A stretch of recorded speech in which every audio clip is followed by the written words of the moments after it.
Hey everyone, welcome back to my channel. I hope you guys are having an awesome day, and if this is your first time seeing me, hi, I'm Bree and welcome to my channel. So today's video is actually going to be a little bit different. I had the wonderful opportunity to sit down and interview another one of my tech friends. Her name is KD and we met on Instagram, and she's just like a really awesome person.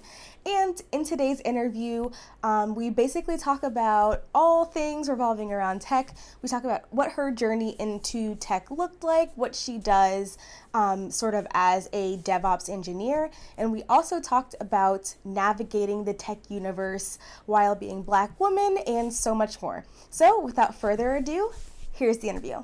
Hi, Katie. Thank you so much for joining us today. I'm so excited that you carved some time out of your schedule to talk to me. I'm really happy to have you here. Me too. I'm so happy we're doing this. This is great. Me too. For sure. Okay, so do you want to tell my audience a little bit about yourself? Sure. So I work in tech. I am a systems engineer, better known as like DevOps or infrastructure, working back in development. I've been working in tech 8 years. I went to school at Arizona State University. Mm-hmm. I studied information systems and applied computer science. Mm-hmm. I do enjoy working with tech, although there are sometimes little bumps that happen in tech, but for the most part, I love it. And yeah. Awesome. So where can we find you around the web? Just GlamTechy on Instagram and GlamTechy on Twitter. I'm more active on Instagram than I am Twitter and stuff like that, but okay, awesome. And I'll go ahead and leave them somewhere below. And I'll also leave them in the description as well, because you should totally follow KD. So why don't you tell me something interesting about yourself or unique about yourself? I used to be a band geek. Really? Yes. I was not hardcore band geek. I was in jazz band and I played the clarinet. Okay. So I hung out with all of the, I guess they would call us in high school, the eccentric kids. I was a dork and I didn't know I was a dork. I thought I was cool, but then when I look back at my yearbook pictures, I was like, I wasn't a cool kid. But I'm cool with that. I embraced it. Oh, yes. Right. So I was a total band geek. I loved it. I hung out with all the theater kids, chess club, all of that stuff. But I really enjoyed jazz band. I didn't do marching band because I'm not trying to be outside for like 6 o'clock in the morning. In the heat. No, ma'am. Carrying around an instrument, I couldn't do it. No, ma'am. Jazz band was inside. It was great.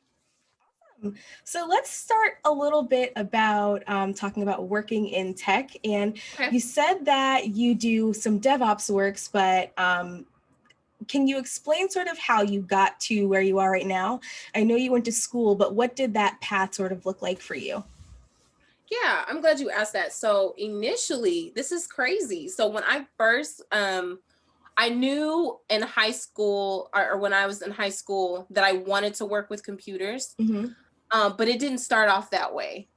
And so initially I wanted to be more like on the design and creative side. And so I started doing tech support for my family. It started off with like helping with cell phones, installing software, helping them fix printers, setting up routers. And so after that kind of took off, I was like, well, maybe I should look into computers and technology. And so that's kind of how I got into technology and computers. And then initially my career path, I thought I was going to be a systems analyst. When I finished college, I was like, oh, that's cool. You get to play, the liaison between the business as well as the technical folks. Right. I was like, oh my God, this is about to be bomb. And then I did a couple of internships while I was in college in different tech roles. I did web developer. I did a QA tester, which I absolutely hated. And that's no shade to anybody that works in QA, because that's a very important role. Like you have to be very, very detail oriented. So I did different internships in a lot of jobs that were within the field of tech, but in different roles, so that by the time I graduated, I would know what I wanted to do. Yeah. But so that's kind of how I got started. And then that opened the door for me to meet the the company that I work for now, an insurance company, Mm-hmm. to work in tech. So basically, when I first graduated college, I got hired on as a software developer, Mm-hmm. and I worked in the distributed tier. So I did like a lot of Linux and Unix. I did a lot Mm-hmm. of data stage. I did some JavaScript, Mm-hmm. a PHP, and then an opportunity presented itself where I kind of wanted to be more in the back end side of development, more operational, more like what you would call DevOps. Yeah. And so that's where I am now, and I absolutely love it, because I think when I was a software developer, it was like, on call, Mm-hmm. stricter work schedule, tighter deadlines. When you're in DevOps, you're working on almost not experimental projects, but you're working to support developers, and the Right. timelines are not as stringent. You're not on call. But I enjoy the work because I get to play with newer technologies Right. for customers. And I Awesome. And apologize if that was long-winded. no, you're fine. I love that. Okay. Do you feel like college prepared you for the role that you have now? No. No, not at all. I feel like it taught me some things, Mm-hmm. taught me how to interview well, Yeah. and work with people, which you learn in school, I guess, like with projects and stuff. Mm-hmm. But I don't think it really prepared me. I feel like my degree program, especially the applied computer science part, was Mm-hmm. very broad, Yes. and there wasn't like a concentration, and that was Yes. one of the biggest feedback from a lot of the students in the undergrad program was like, Mm-hmm. there's no concentration. There's like not a focus on like security, software engineering, Yes. front end development. Do you Yeah. want to be a SQL? Do you want to be a Unix and Linux administrator? Do you want to work with databases? Do you want to model databases? All Right. the math that you do. Do you want to, do you like working with big data? There was no Mm-hmm. concentration. And That was so, exactly my issue with school as well. yeah, it's super frustrating. So everything that I would say that I've learned up till now has been work experience at this point. Right. But if you had to go back and change it, would you? I think so. I probably would have went to a different school, number Mm-hmm. one. Number two, I would have picked software engineering, because I feel like some of the software engineering programs that they have a software engineering program at Arizona State now, but Mm-hmm. they didn't back then. It was just applied Right. computer science, like real basic. But Right. I probably would go for software engineering because I feel like that is more tailored to industry, Mm-hmm. and like some of the tooling that you use kind of prepares you, so that when you go into industry and you actually work in the field, you Right. use some of the tools in like software that you already had in school. Yeah. So I probably would go back. I would change it to that. Yeah. I understand because I sort of had the same reactions to my program after I graduated.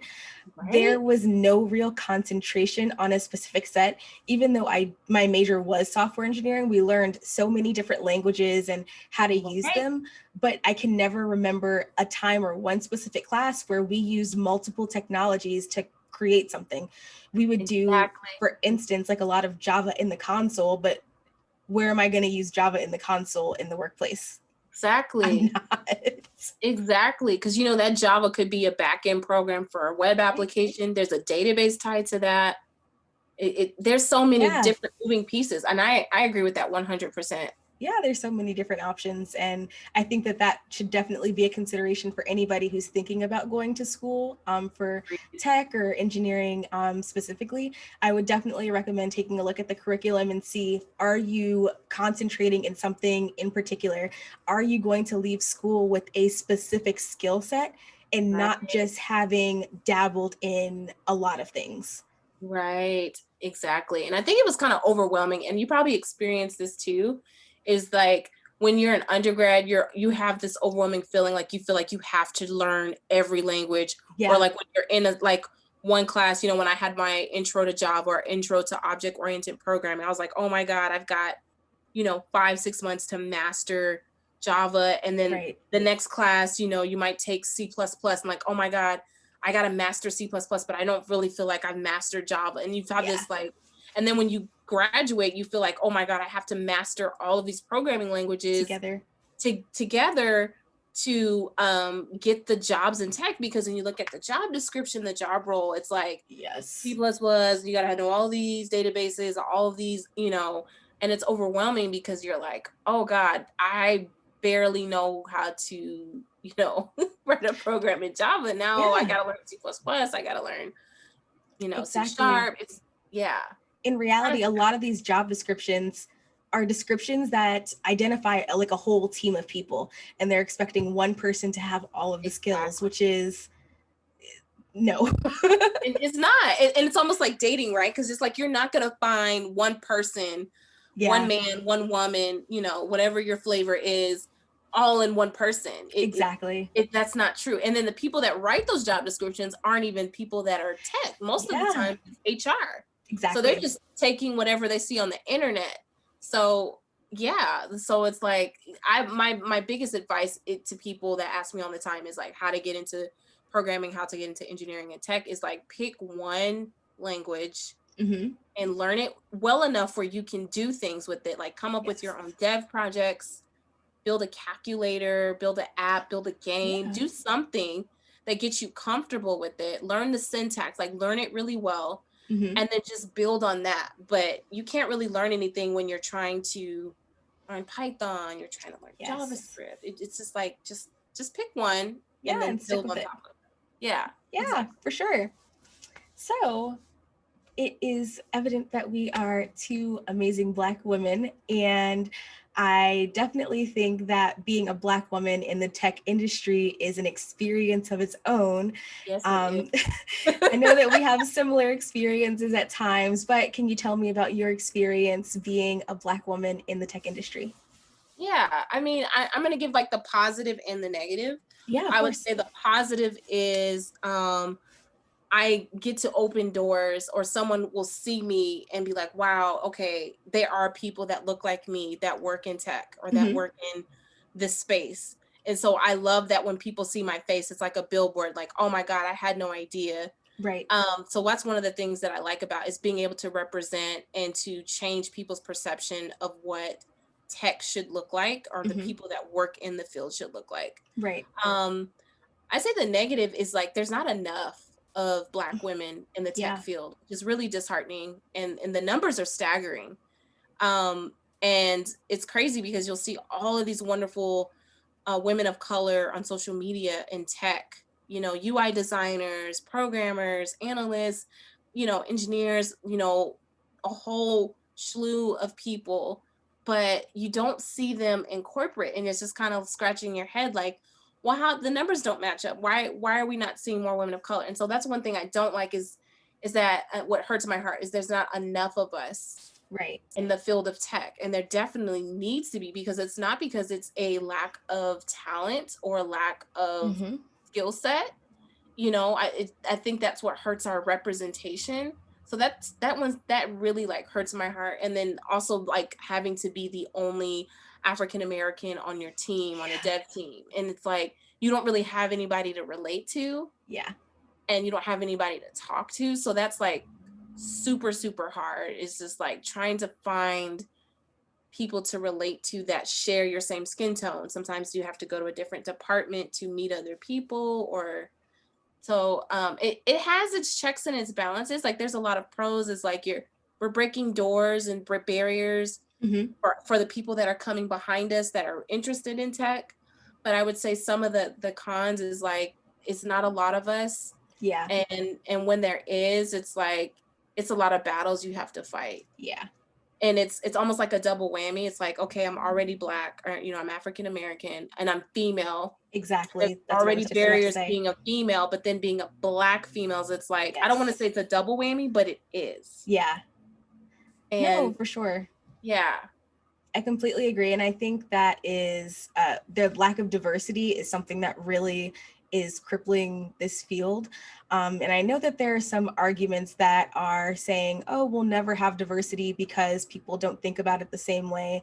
And people genuinely think if all that was required to resolve this is to hire based on merit, based on the skills that you have and based on what you could do. I genuinely don't think if that's what was being done, that this would be a problem. However, Right. on the other side of it, there's so much bias that's introduced during the interview process and when people are applying to jobs that there's Exactly. no possible way that interviewers and people who are like looking for people for these jobs could strictly be hiring people based on merit. Because Exactly. if on paper there are so many Black and people of color who have the same, if not better, qualifications than a lot of the other candidates in the pool. So how do Exactly. we only account for a portion, a fraction of what's actually being sent out in the workforce? It doesn't really make sense. It doesn't. And I feel like we need more people, and more people of color and more minorities as well Yeah. in the forefront in the hiring process to change Yes. that narrative.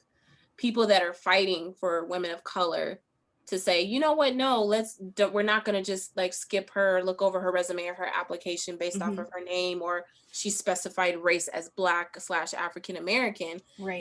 She might have something to offer. We need to look at all candidates, not just weed out because they're African American. Let's look at their skill set. Let's bring them in for an interview and actually talk it out and evaluate Right. off of her true skill set or what we deem them to be versus what box she checked. Right. Exactly. And just like we were talking about like a little bit before we started this I recording, know.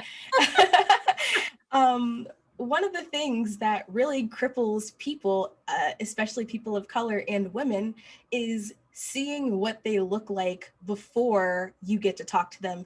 And the fact that people make judgments based off of what I look like, have never talked to me, have never like reached out to me, It's but painful. yet they have some depiction of what they think that I can do or what I sound like before they even get to talk to me.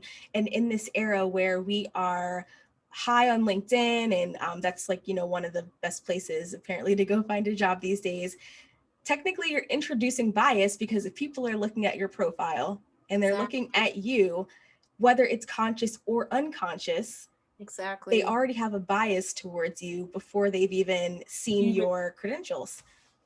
Exactly. And I think that's what hurts. And I think that's why our numbers are so low, is because that bias that you talk about is introduced in the very beginning before Mm-hmm. we even, we've applied, we've already convinced ourselves and gone all this self-talk to just even convince ourselves to apply, to think that we're Right. worthy enough to apply for jobs in tech in general, and the jobs that pay very well. But Mm-hmm. like that bias is introduced so early on, that racial bias is introduced where it filters out any opportunities for those pools of women of color and other minorities to come through the door before we even get to sit down with a potential employer Yeah.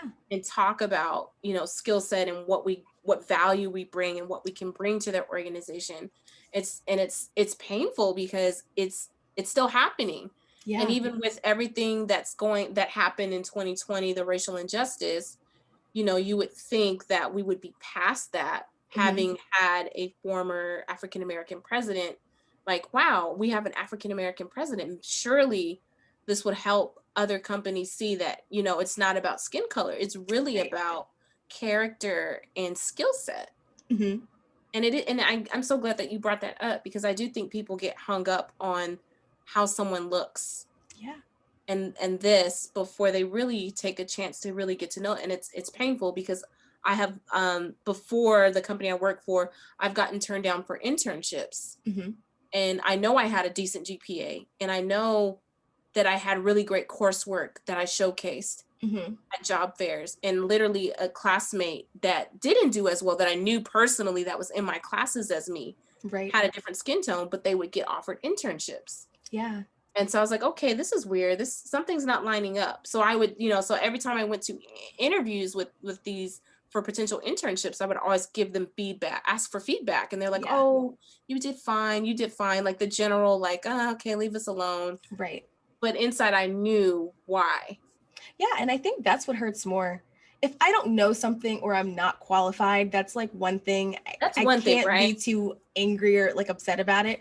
Right. But to know that I had the best qualifications, or I had at the bare minimum exactly what you asked for, and Right. yet I'm up against people who don't have that, but somehow I just don't fit your stigma or what you're looking for. Your look. Yeah, Yeah, that exactly. that's what hurts more to me. It does. And I really hope, I'm trying to be hopeful that one day we will get past what an engineer or what a developer or what a person in tech looks like. There's Yeah, not a box that you can put, they have to dress as this certain way, they exactly. have to have this kind of hair, this kind of look. I wanted to just, it should get to the point where it's really just about skill set and what you bring to the table, Right. not how you look. If I have blue hair and I have pink glasses, or I have brown skin and I have dreadlocks, or I have kinky hair, Hmm. or whatever, or if I have extensions or a wig, it shouldn't matter. Right. So I don't know. It's just sad we're still dealing with it. It's just like beyond. Yeah, for sure. And as you mentioned like a little bit ago, you're happy because you get to open these doors for other people of color and other women. However, we need more people in this industry, We but I don't want do. to sugarcoat it and tell you that it's going to be easy 100% of the time, Exactly. because there's going to be challenges, and I feel like sometimes it's an uphill battle. Whenever I feel like I'm getting to a pretty okay place, something comes along and shows me that maybe things aren't necessarily what they seem. Mm-hmm. And I know we were talking about that too a little bit earlier with Right. just being able to navigate who you are in your workplace while also not sacrificing any piece of you so that you can conform to whatever your team is or whatever they think you are once you're placed. I would say that the internal battle that I struggle with a little bit every now and again doesn't stop. It maybe gets like Same. lulled, but it doesn't stop. It doesn't just go away. It doesn't. It just kind of like you just choose not to absorb it so you can focus and get the work done. But over time it does build, and it does hurt. And it's just like, okay, let me try to think about positive things. Oh, I moved something into production and it was a successful implementation. Let me just try to focus on the good things that I know that I'm bringing Mhm. and that my team is contributing, versus like, oh my gosh, I really don't like how they talked at me, or I hate that I've been trying to update this person, and Right. they try to play me in the Mhm. meeting like I didn't give them an update prior Yeah. to, and those little, this is kind of those little things. It's like, Right. really, we're still doing this. But I agree with you 100%. Yeah, office politics is the Oh, absolute worst, it's the worst. especially if it's not meant for you to play very well, even if you know how to play it very well. If you're not in Yeah. favor, it's just really sucks, I No, guess. it does. And I think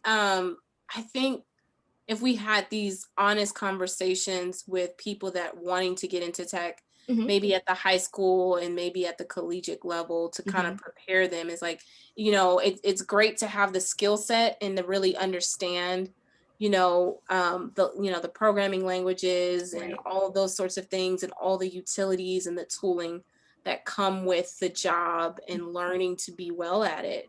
There's also another layer of it, which is the interpersonal side, right? Yeah.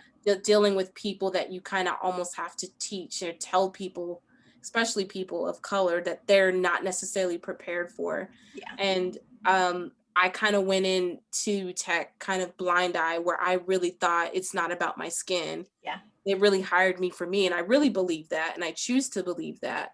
But then, when I had some experiences on the job and in previous jobs, I realized, okay, maybe it's not me. If I screwed up on something, I screwed up on something. Right. Yes, tell me.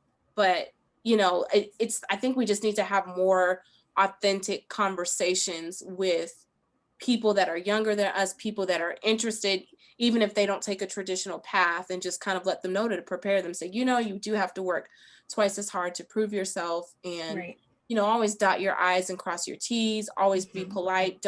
You don't have to succumb to the stereotypes that they make about us. You don't have to be the angry Black woman. There's a way to have healthy, productive conversation in a non-combative manner. You don't Yeah. have to yell your voice and snap your neck. You can have a conversation productively without, you can't control what the other person is going to do. That's what Right. HR is for.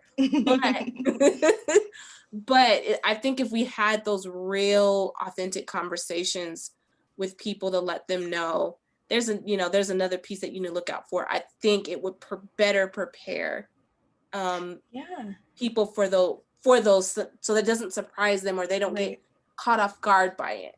Yeah, and I think the sad part to me is exactly what you're saying is exactly what my parents had to tell me before I moved out and, like got into the world on my own. And I know for sure that that's what my parents told them and a little bit Right. more. And the fact that we still have to have these conversations Right. that are specific to our communities because we know firsthand that they're not happening in all communities because they don't affect everybody the same. Right. It baffles me. It does. It does. It's like, come on. It's 2021. Almost said Yes. 2020. 2021. Like, Yeah. come on. We got to do better, people. Yeah, for sure. We got to do better. Okay. So, what is one reality versus expectation moment that you had once you started working in tech? So, like, what's one thing that you thought would be a certain way, but maybe it was a little bit different once you actually started working? Oh, that's a really good question. So I thought, and this is a really good one, and I hope this helps anybody that's watching, is I thought when I was going to be working independently, like I had this image in my mind that, I'm going back to when I got hired as a software developer before I switched into infrastructure, whatever. I thought I was going to be kind of like working independently. Like I knew I was on a team, but Yeah. I thought I was going to be having to do the work kind of by myself. Mm-hmm. And it kind of freaked me out. But then I realized that regardless of your experience level, if you're a new hire, like you're a junior developer, you're a senior developer, you're going to be on a team environment. Mm-hmm. And no one's going to, like when you get hired on as a new developer, they're not going to just leave you to the fire. They're Mm-hmm. going to train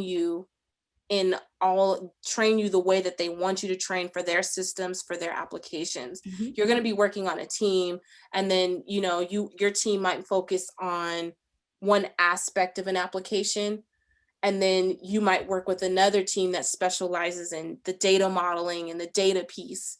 But Mm-hmm. you're not going to be off by yourself, like in a corner programming on your own. You're going to be on a team environment. Someone's going to look over your shoulder to make sure you know how to properly implement and deploy things into different environments, like from dev to test to prod or Right. prod QA. Like no one's going to pay you like $50K a year to jack up their production environment without proper training. And I had this idea in my head that I was going to be working by myself, like, oh my God, this is really happening. No, they're going to train you and you're going to work with someone to make sure that you've got that process before they Right. let you do some independent task. And then depending on how you handle that, then obviously you'll learn things a little bit better and you'll understand, hopefully you'll learn the process. And then as your assignments grow, then you will get to a point where you can work independently. Yeah. But until then, you're going to be on a team the Yeah. whole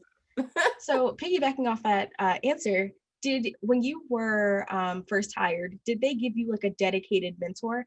I didn't get one, but I know that that's Unofficially. popular in some places. Yeah, unofficially. It was so it was kind of weird. So usually they send the new hires to a boot camp.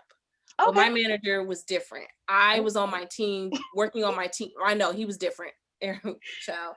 I was on my team for like 2 to 3 months.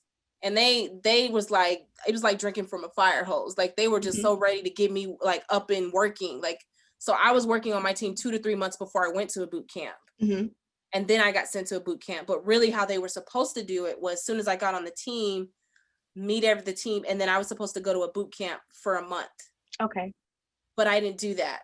And I'm kind of grateful that he did it that way. Mm-hmm. Now that I look at it retrospectively, because coming in fresh out of college and then coming to a boot camp would have been like really overwhelming. But I'm actually glad that I had time to sit with my team and actually like see their process and how they deploy code, their code reviews, what applications we use to, develop. Mm-hmm. And then when I finally did go to boot camp, I had a little bit more meat to work with. So I could apply things a little bit better. And because like, oh, my team does this, but they do this. Right. So It gives you I'm more kind of context. Yeah. So I'm kind of grateful that they did that. But it wasn't a formal mentor. It was kind of like informal, kind of like tap on the shoulder, like, hey, she's new. I think you should help her. Like, wasn't like a paperwork, like I'm with you and you with me. Like, Yeah, definitely. And it's yeah, good that they at least had that. I didn't really get like a mentor or anything like that when I unfortunately I feel like I was in the category of sort of just thrown to the wolves. The I've been in that person situation. I that was have. supposed to be training me wasn't really there. And they were like in it working on something completely different. So they just handed me the code and they were like, learn it and learn what it does and play around with it. And I was like, See what happens. okay. I didn't break anything too bad, so it's all good. If you don't break anything, then you don't learn, right? That's what they say. That's true. I didn't break anything in production, I should say. Yeah. Okay, so what do you love about your job? I love that no project is the same.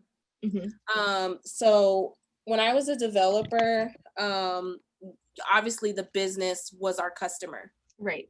And so they created the projects. So whatever they want, they got because they're paying our salaries, they're paying everybody's salaries, right? Hmm. So with the business, they'd be like, I want this report to look this way, that way. And then you as the developer know, like, okay, I'm going to be pulling from here. I'm going to be Hmm. pulling from this data source, this data source. I got to, do all, blah, blah, blah to format it, and I kind of got tired of that because because the business sets the demand Hmm. for the project and the requirement, you could be working on that kind of work, God knows, for a year, Yeah. 2 months, 6 months, because they set the projects. Hmm. You don't really get to pick your projects, is what I guess what I'm trying to get Yeah. at is you don't get to pick your projects. And you could be working on something, the same thing for over a year and be like, bruh, I'm so tired of looking at this code. Yeah. I don't know how, and like you think you're done and you do the demo and you give them everything that they asked for, and then they change their mind. They're like, you know what? Actually, scratch all that. I want to do this. And they don't even know what they're really asking for. So then you're down with this scope creep, down this rabbit hole, trying to create whatever it is they said that they think that they want. Hmm. So I kind of got tired of that. And I moved into operations and DevOps. Yeah. And what I love about that is no project is the same. Like, Hmm.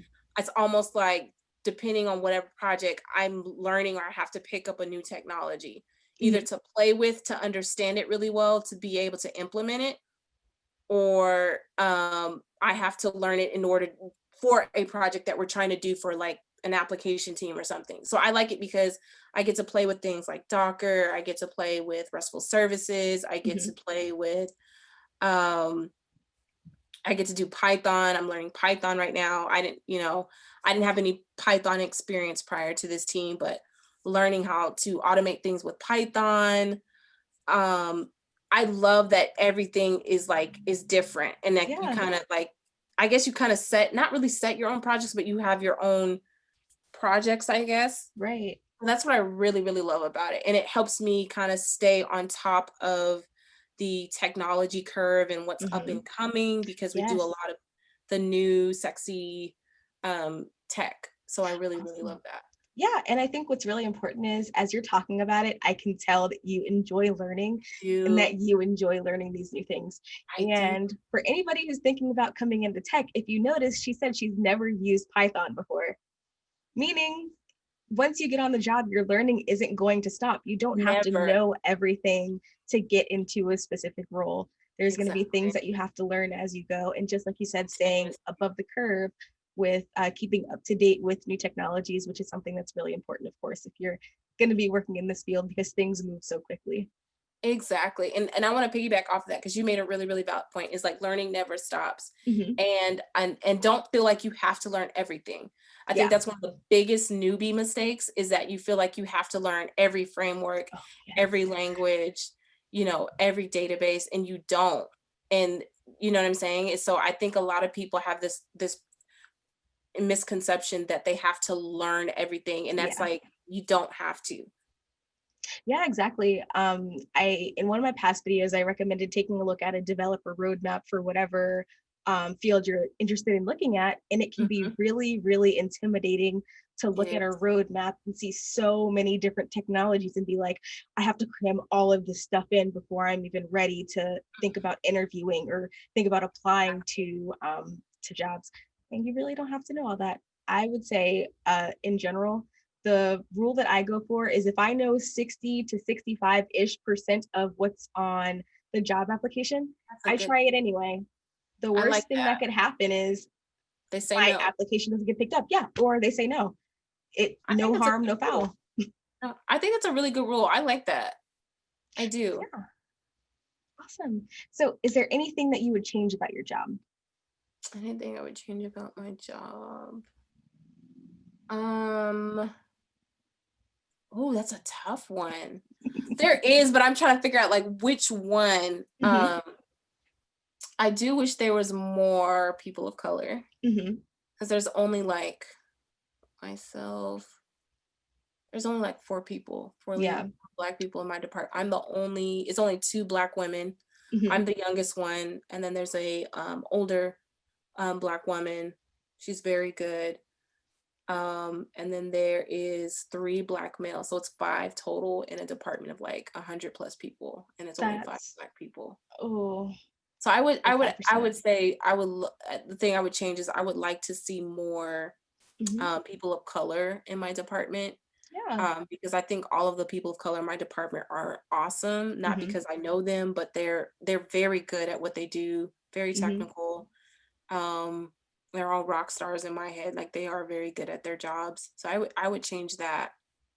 Yeah, for sure. Do you think it's slightly because of what you're talking about a little bit earlier, where sometimes we feel like we have to have the leg up and make sure that everything is absolutely perfect before we present it and make sure that we're doing a little bit extra?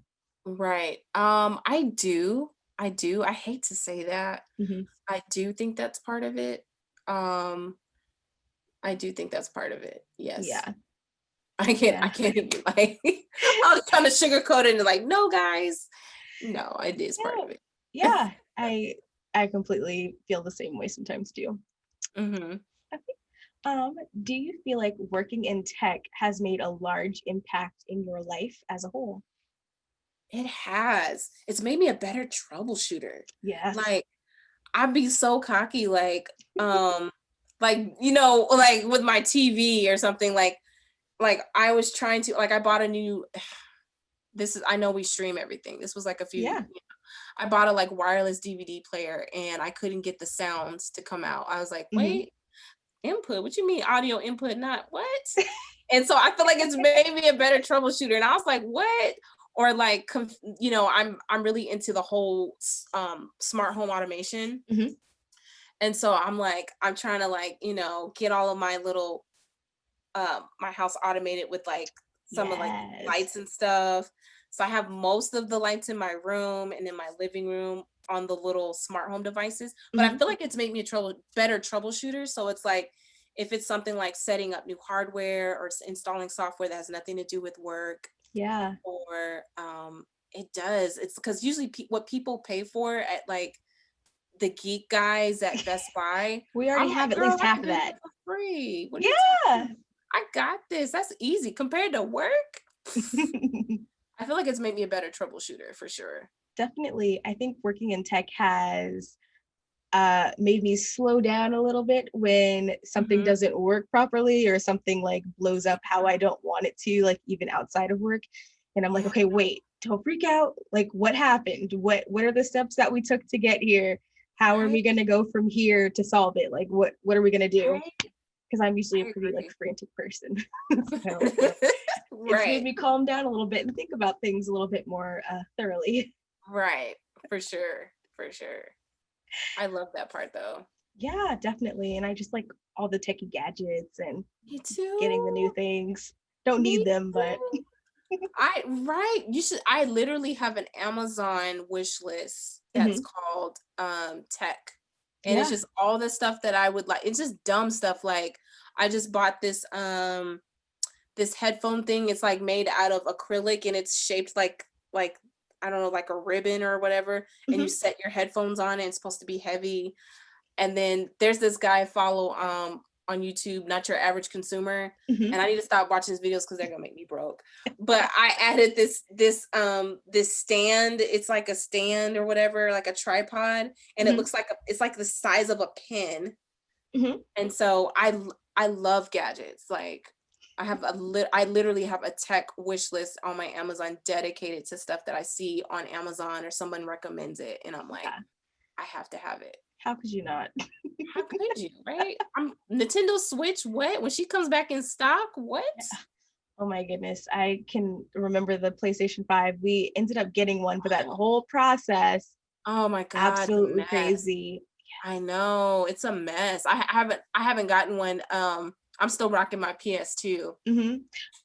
But I still play my Tekken and my Mortal Kombat, like don't play. Yeah. But I'm waiting for the Nintendo Switch to go back in stock so I can get that, because I'm like, if we're quarantined for another 6 months, sis needs some video games or some kind of entertainment. Exactly. I can only watch so much Netflix before I get really bored. Yeah. Right? Okay. Yeah, for sure. And do you know what that actually taught me when all these game systems that are so hard to get? How did all of the retailers' websites go down? Is it because of the volume of transactions coming in to purchase them? It is. Cause the server to time out, so the server didn't run out of capacity. Girl, that's a policy. Girl, yes. Are you telling me that their systems were not scalable and they couldn't? They didn't know that they were going to be releasing something, so they couldn't just scale it up. You are an IT person, because anytime there's like an outage or something, you remember when Disney Plus went live and they had an outage and Netflix was like, really?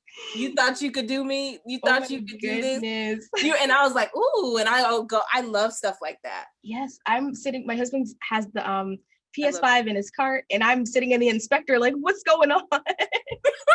Are you like doing view source? Yes, I'm like, the calls, where are they going? 500, what do you mean? Oh, it's not passing that record right there. Oh, okay, that's a no value. No wonder that's why you're getting a 404. What do you mean it's not in the cart? It's right here. It's right here. What's going on? Yes. Oh, y'all, that's a bug. I'm the first, me and my friends, we're such dorks. Like, anytime we get an app or something, like, you notice your standards when you work in tech are so much higher for like apps. You're like, oh, this app is trash. You crashed on me twice. Right. I got trust issues. Don't buy anything. They'll steal your credit card info and you will not get what you purchased. Like, right. That's exactly how working in tech has changed your life. It just changes like your lenses or your lens about how you look at things. It does, because I think about stuff like that all the time. I'm like, man, that's probably a database issue, or like you just think of things. Yeah, I'm like, Best Buy, come on now. You have all this money. And you knew you were gonna release it. Right. Why don't y'all hire me and I can come fix it? Right, exactly. I think that's my toxic trait. Seeing something broken and being like, I could make that better. I love that. That's a good trait. It's a good trait. It's a great trait. Oh my God. I love it. Okay, so what is if you had to give one piece of advice to anyone looking to break into the tech industry, what would it be? Oh, that's another. Questions are so good. I would say be humble and come with an attitude to learn. Don't come into it like a know-it-all, because you will get humbled so quick. Yeah. But just come in with the attitude of humbleness that you don't know everything and you're not going to know everything. Like that. It takes time to build skills and knowledge. And don't beat yourself up if it doesn't like click right away. Like that's would be my advice, is just to open yourself and accept that I'm new. Yeah. And this is a new process. This is completely new information for me. I want to take my time and learn this the best way I know how. So don't try to rush your learning process, because I was like that. I was impatient and it burned me. And so I finally had to get humble and be like, you know what? Just because I got a B+ or an A- in this class does not mean I can come to this job and think that, be humble. Yeah, I definitely can relate to that one. I breezed through school. I didn't have like too much of a problem. And then once I finished, I was like, ooh, I do not know as much as I need to. Right? There are some gaps. Big ones. There's some big gaps in my knowledge right now. Right. And even like when I started doing like some online tutorials afterwards, I would like try to breeze through them and I'm like, no, you're not getting anything out of it. you're only hurting yourself because you're wasting your time because you're not actually getting anything out of it. So take your time. Don't put yourself on a time limit. Don't say it has to be within like 3 months. Yeah, because you will disappoint yourself and cry. Mm-hmm. Because I went to a boot camp, even though I went to a boot camp when I was in, when I got hired on or whatever as a developer, when I came out of the boot camp, I maybe remembered like 4 things. Yeah. And then when I started getting assignments is when things would kind of sink in and I had to kind of be retaught. Yes. And they're like, oh yeah, this is how you, go through Git, you commit, you know what I mean? Create your own project folder. This is how you, uncommit changes that you don't want to get. Like I had to relearn some of those things that I relearned in boot camp. Yeah. Because I'm a hands-on learner and I don't know how everybody's learning style is, but I think you learn the best doing something when especially someone's coding. telling you something. I feel like it sinks in better because just watching someone, you're like eyes glaze over and you forget about it like 2 seconds after. So yeah, just be open to learning and accept that it's gonna be a process. For sure. I don't know how many technologies I learned when I went through boot camp, and I can tell you I know a fraction of them. Same. But the ones that I do know, I know them very well. And I think that that's more important. And I know those skills and can, talk up and down about them. That's awesome. Yeah. Okay, so let's start talking about content creation, the fun stuff. So, okay, so you have an awesome Instagram feed where you post a lot of educational content. How did that come about? Oh, that's a really good question. I am really passionate about minority women, and I feel like because we don't have a lot of representation in the STEM field, science, technology, engineering, mathematics. I just wanted to build a platform that affirmed them first. That's why you see a lot of affirmations in my stories, or every now and then you'll see affirmations. I live on affirmations. But I just wanted to create something that would touch some woman, regardless of her race or ethnic, a woman of color, or encourage a woman of color that's in high school that is interested in programming.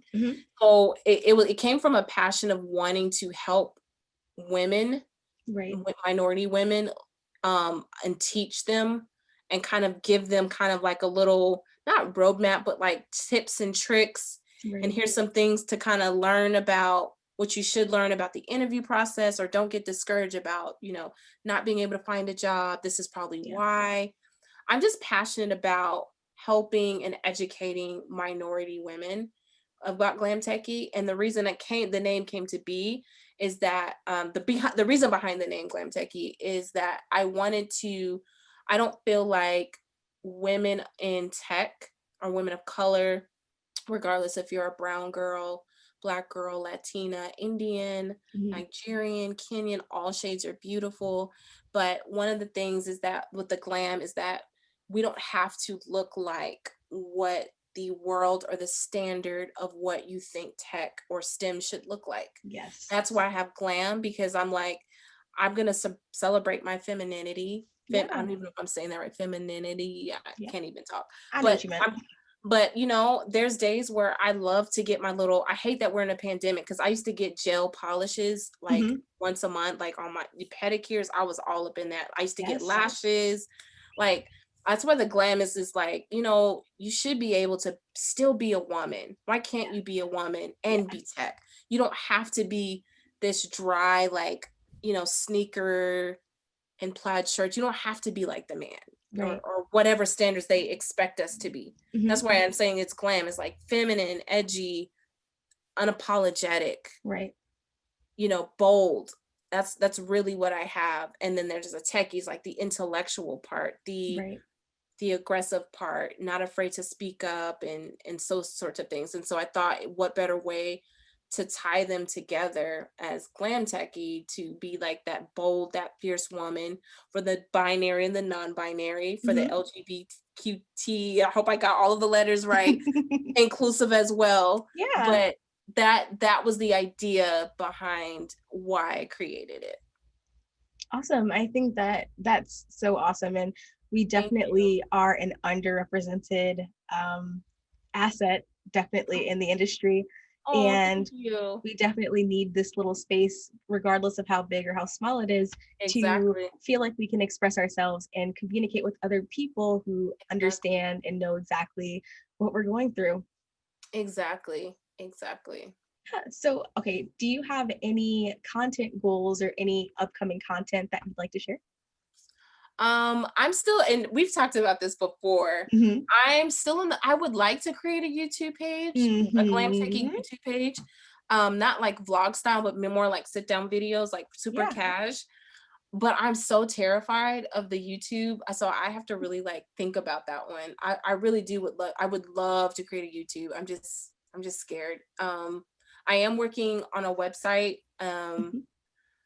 Kind of putting like a lot of work behind that, which is why I haven't been as active on Instagram since like 3 weeks ago. I haven't done a new post. Mm-hmm. But I am working on a website that will have like courses and stuff like that, and like a membership service, like a membership fee Mm-hmm. for students and professionals. So that's like a really huge undertaking. Yeah, So for sure.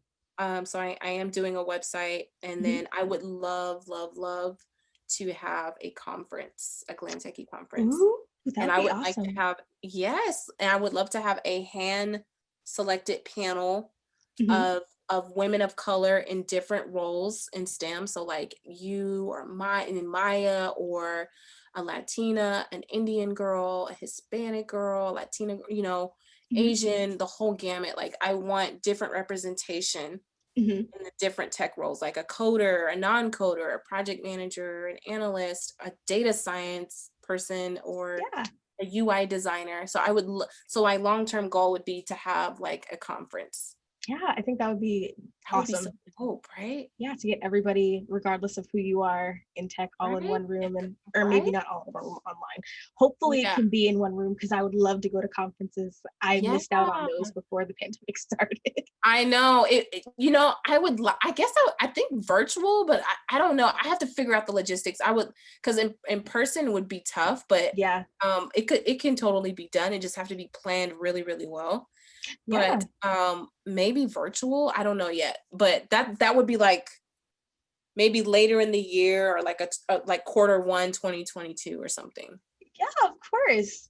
Hmm. So this has been a really, really awesome talk because I love talking to other women who Me understand too. my struggles and understand what Me I'm too. going through and sort of the things that we have to traverse in daily life at work that maybe You some of our know, coworkers don't necessarily understand.